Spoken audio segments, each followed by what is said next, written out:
They don't want to make it sound like they're jealous of their kids, and they do love their kids, they want their kids, but they miss their wife.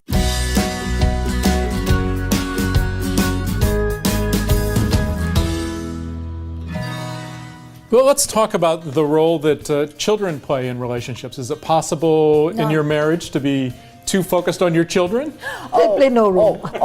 Absolutely. And in fact, in my book, I actually have a chapter that has to deal with children, and I call it The Trouble with Angels.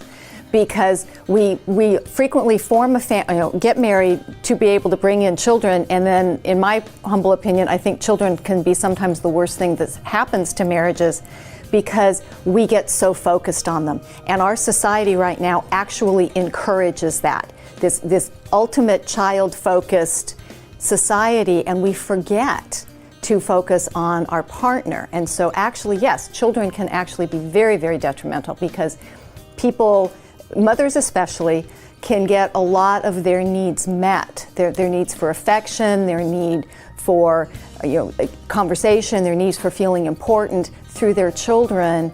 And no husband that I know of is going to come out and say, stop spending so much time with the children and spend some time with me, although that's really what they would like to say, because they don't want to make it sound like they're jealous of their kids, and they do love their kids, they want their kids, but they miss their wife, they miss their life partner.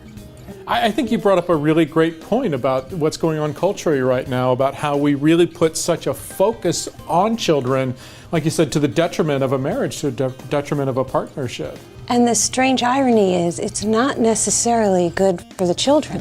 Mm-hmm. I mean, part of developmentally a child's job may be at a certain time to say, I am the center of your life, I am the center of your life, give me more attention, don't ever go out on a Saturday night. But they don't mean that.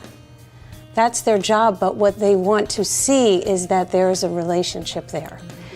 And so in trying to move some of the focus also towards your marriage, in fact, I think you're relieving sometimes the stress of your children that comes from that hyper helicopter parenting of today. And that's really true, because children are little sponges, and if they feel that they're responsible for your happiness, they'll step up and try to fill that role, except it's not the right role for a child.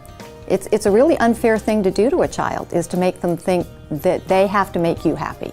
So culturally, I think we have a level of child centrality that has just about reached a level of folly.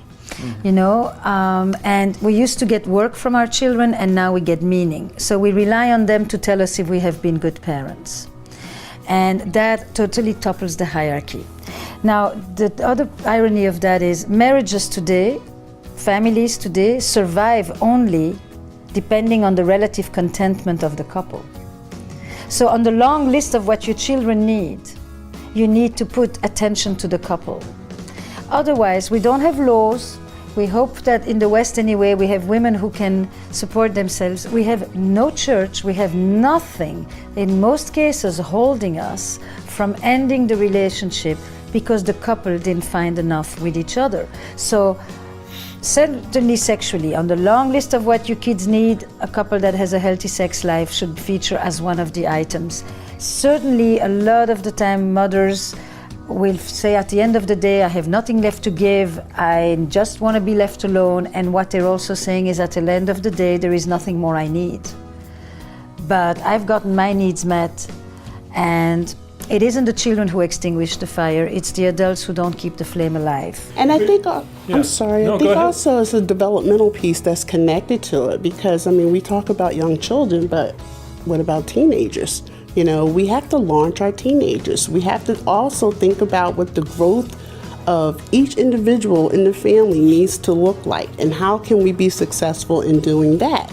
But we need to do it together, because the male, female, boy, girl, son, daughter, they need both their parents, and they need the parents to work together and model that working together, so that as they're being launched, they can be hopeful about their own future. Parents need time together to nurture their relationship, and children need time together to be with their peers or be with each other, and nurture their relationships. So we're teaching boundaries as well, and we need to reinforce that. So it sounds like what we're really saying is how do you set boundaries so that there is this adult world, there is this adult relationship, and maybe you even have separate values, separate goals for your relationship that are separate from your children, so that then your children can be allowed to grow up and make mistakes and do all that they need to do.